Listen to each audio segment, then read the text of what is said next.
what does the technology that goes on in the regular world today, what does it really try to do in science?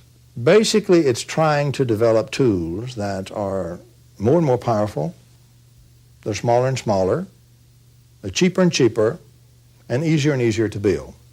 If you extend that to the limit, where does that go? Where does that lead you? It leads you to this situation. The tools become so powerful that if they're used as weapons, they could destroy the whole earth.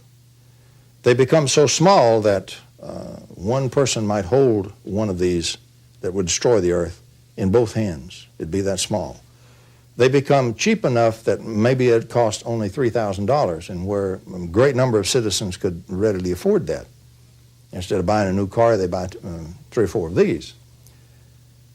And it becomes simple enough that there are several 100,000 technicians properly trained with a little change of mind and all, can in fact build such devices.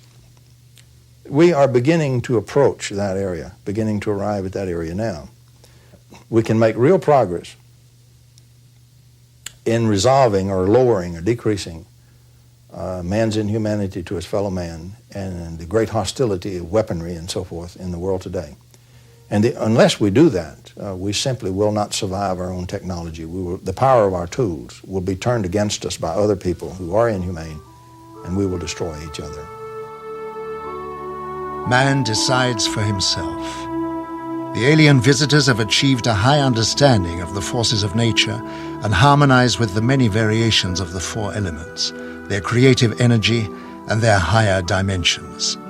We are now beginning to realize that this vast knowledge of the cosmos must be the basis of our new science.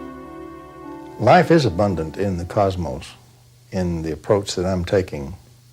For example, in quantum mechanics, the modern view of the vacuum is that inside what we normally think is emptiness, there is continually appearing a little particle, a little form, a little group of particles, and then these almost instantly disappear, so fast that they can't be independently caught and measured.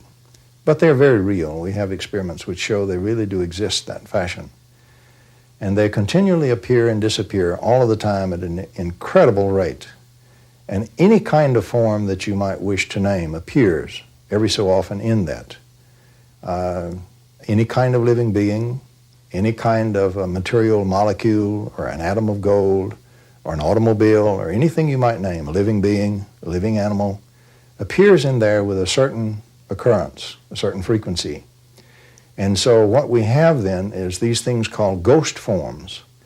And if we really look at that, it's an area that most quantum physicists are very, very uncomfortable with. But nonetheless, it is real. And so if we look at that, we have to then speak of the density of reality, how dense a thing is in the overall plan. And when we say something is observable or real and physical, what we really mean is it's very, very dense compared to these ghost forms.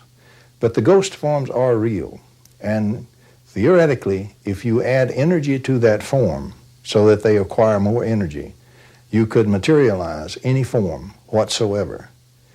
And we wind up by pointing out that in space-time, the time portion of it, thought and mind and spirit exist in time as well as the matter.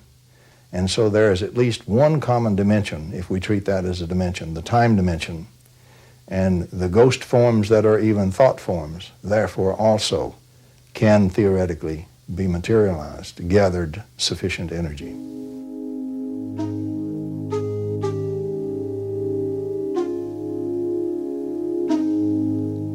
The energy of the cosmos is present in all things and is a force which surrounds our very existence. It is interwoven into the substance of life and retains the memory of all action which is dissipated into the universe. The magnetic field which is possessed by all substance interacts with this force and absorbs from it.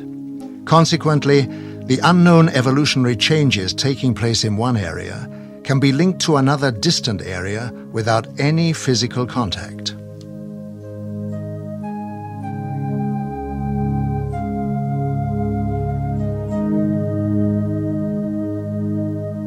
The breakthrough made by Dr. Rupert Sheldrake with the discovery of the memory of nature breaks down the boundaries between man and the cosmos, proving that he is a part of an intricate web of energy and memory in which man is no longer imprisoned in his conventional concept of time. Well, I think Sheldrake's research, for example, is very significant.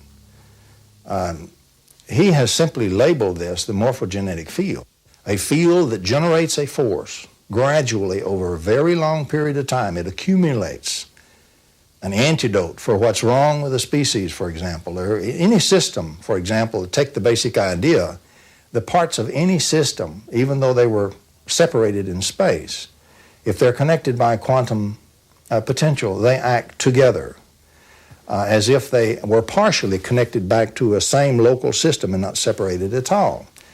And so I think it's very exciting in its implications for physics, because we're talking about here a physics which is an entire order of magnitude deeper and more fundamental than the present physics we have. And as long as you cannot escape from the morphogenetic field, it is a spur which will drive physicists to look for the actual mechanism that causes that to happen. And when they really get that, and get that accepted, and get that where they learn to work with it, they will have a new physics, a more fundamental physics that can be used to better everybody's life. That's the significance of Rupert Sheldrake's work.